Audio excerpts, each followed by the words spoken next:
Good morning. July 11th here, and I'm gonna be checking the garlic. The bottom leaves are drying up, and I've got 3 or 4 on every one that are now dried up.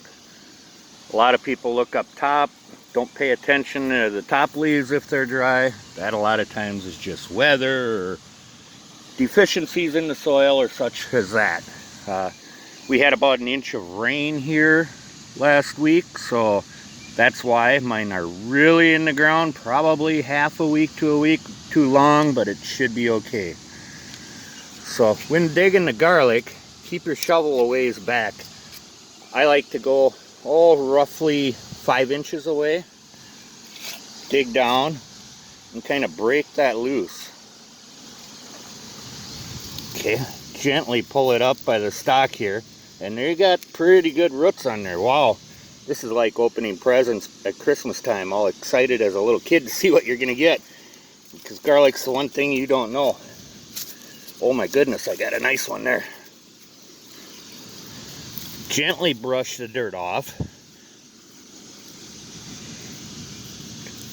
Try not to peel. There's a wrapper around the outside. Try not to peel that off, because that protects it and keeps it growing nice. Wow, that's a nice garlic. Pretty impressive. Okay, let's see if that was just dumb luck or they all are nice. So the ground's a little wet yet, but I don't want to leave them in there much longer or they won't harden and ripen right. By hardening, I mean drying out, and then it helps for storage. Not bad for being on the end of the row. This kind is called Muzak. I have a couple other kinds here. German Hardy or German Porcelain that goes by 3 or 4 different names. Porcelain White and also German Red. This is one of the better ones. This is called Muzak. Better ones for canning. And this is also the first year I grew this brand of garlic. So generally after you reuse your own garlic, 2-3 years, you'll get bigger, nicer, more consistent ones. They kind of adapt to your soil a little bit. That first one I dug is the nicest, of course, but I can't complain about any of them. They're not too bad.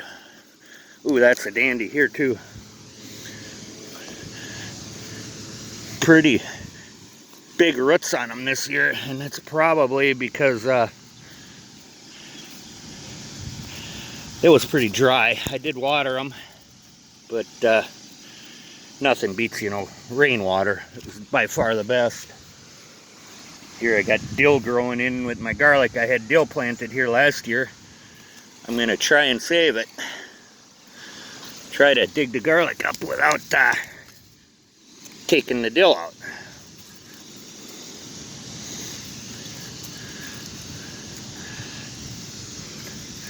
Okay, then what I do, I'll go back on the grass later and gently brush them off a little better.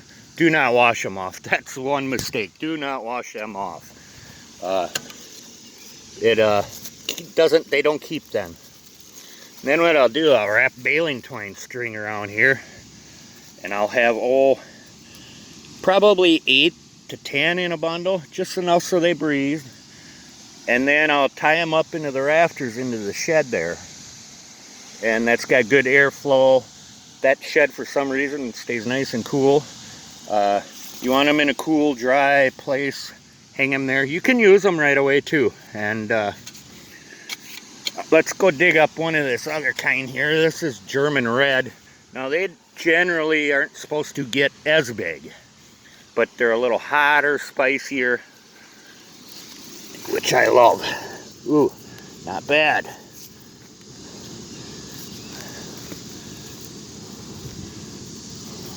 I'm sorry. I don't know if you can make it out on the video. I'll try to brush them off a little better.